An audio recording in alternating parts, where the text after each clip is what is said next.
না যাবার সিদ্ধান্ত নেবার কারণে সরকারের সামনে কয়েকটা চ্যালেঞ্জ হাজির হয়েছে। তার মধ্যে একটা হচ্ছে যে নির্বাচনটা অংশগ্রহণমূলক হচ্ছে কিনা সেটা সরকারকে প্রমাণ করতে হচ্ছে।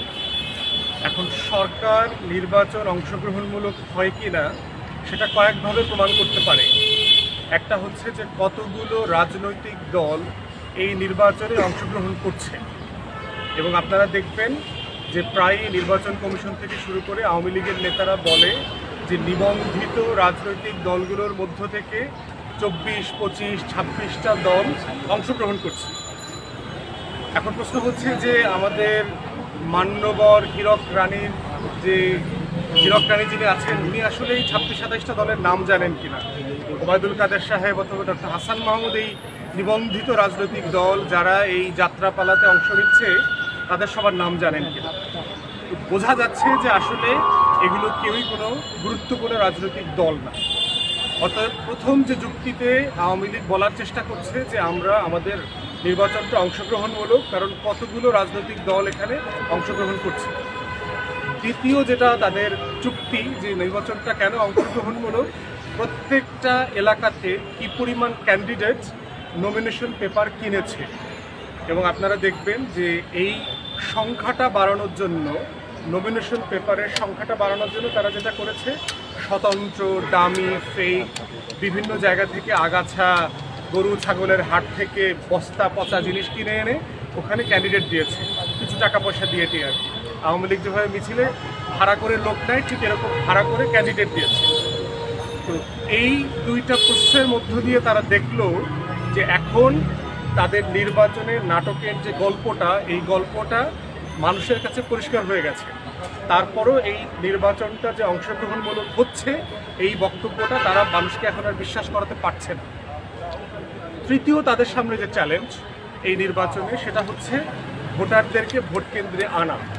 কারণ 14 এবং 18তে যে নির্বাচনের নাটক হয়েছে, রাতের ভোটের নির্বাচন হয়েছে, প্রশাসন পুলিশ আর্মি মিলে সচিবরা মিলে টিএনও মিলে যে ভোট স্টাফিং করে দিয়েছে আগের রাতে, এটার কারণে যেটা হয়েছে ভোটাররা, আওয়ামী লীগের ভোটাররাও যারা আছে, আওয়ামী লীগ ধরুন একটা সংখ্যালঘু দল, এখন সে সংখ্যালঘুদের দল, সে মুসলমান সংখ্যালঘুদেরও দল, হিন্দু এবং অন্যান্য সংখ্যালঘুদেরও দল হচ্ছে আওয়ামী লীগ। এই পুরো সংখ্যালঘু মিলায়ে সে 20% ভোট তার ব্যাংক থাকার পরেও সে ধারণা করছে যে 5%-এর বেশি লোক নির্বাচন কেন্দ্রে আসবেন। এখন তাদের কাছে একটা চ্যালেঞ্জ হয়ে গেছে শতাংশে কিভাবে ভোট বাড়াবে। এই জন্য তারা কয়েকটা কাজ করছে। তার ভিতরে একটা কাজ করছে, আপনারা দেখেছেন ইতিমধ্যে যে সরকারের যে বিভিন্ন কল্যাণমূলক ভাতা আছে, এই ভাতাগুলোকে, ভাতার যে কার্ড আছে, নিবন্ধন আছে, এগুলো কেড়ে নেবার জন্য হুমকি দেওয়া হচ্ছে। যশোর, চাঁপাইনবাবগঞ্জ, সুনামগঞ্জ, বগুড়া থেকে শুরু করে অনেক জেলায় আমরা দেখলাম যে ইউনিয়ন পরিষদের চেয়ারম্যান মেম্বাররা গিয়ে বাড়িতে বাড়িতে গিয়ে তাদের এই যে ভিজিএফ যে কার্ড আছে, কাবিখার যে রেজিস্ট্রেশন আছে, এগুলো থেকে কার্ডগুলো তুলে নিয়ে আসছে এবং বলছে যে আগামী 7ই জানুয়ারি কেন্দ্রে গেলে পরে ভোট দিতে হবে না, কেন্দ্রে শুধু গিয়ে লাইনে দাঁড়াইতে হবে, লাইনে দাঁড়াইলে পরে কার্ডগুলো ফেরত দেবে। তারপরও দেখতে পাচ্ছে যে মানুষ কার্ড ফেরত দিয়েছে, কিন্তু তারপরও মানুষ নির্বাচন কেন্দ্রে যাবে এটা তারা ভরসা করতে পারছে না। চতুর্থত এখন তারা যেটা সিদ্ধান্ত নিয়েছে সেটা হচ্ছে সরকারের বিভিন্ন ডিপার্টমেন্টে, প্রশাসনে, পুলিশ, বিডিআর, সেনাবাহিনী, আনসারে যারা দায়িত্ব পালন করছে সরকারি কর্মকর্তা কর্মচারীদেরকে তারা চিঠি দিয়ে বলেছে পরিবার সহ ভোট কেন্দ্রে উপস্থিত হইতে, যদি না হয় তারা এটা মার্ক করবে।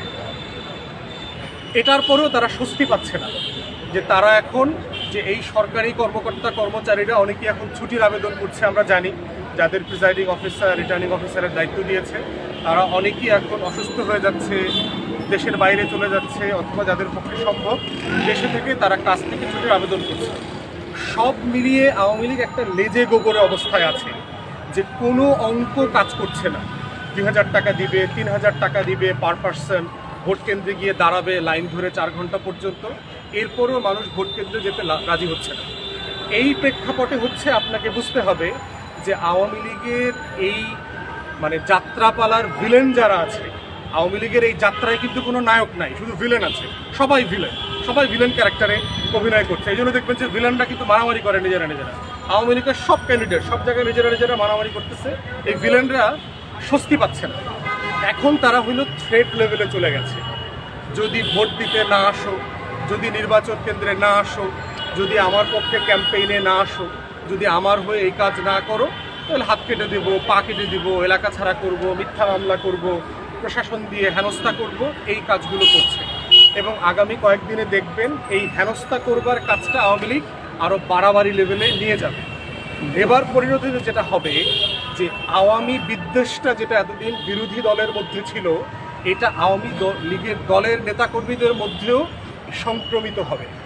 এবং এটাই হচ্ছে আওয়ামী লীগের জাতীয় পার্টিতে রূপান্তরিত হবার যে প্রসেস, যে আওয়ামী লীগ ভেঙে টুকরা টুকরা হয়ে জাতীয় পার্টির মতো একটা অসুস্থ, মৃত, জানাজার জন্য প্রস্তুত একটা রাজনৈতিক দলে পরিণত হতে যাচ্ছে।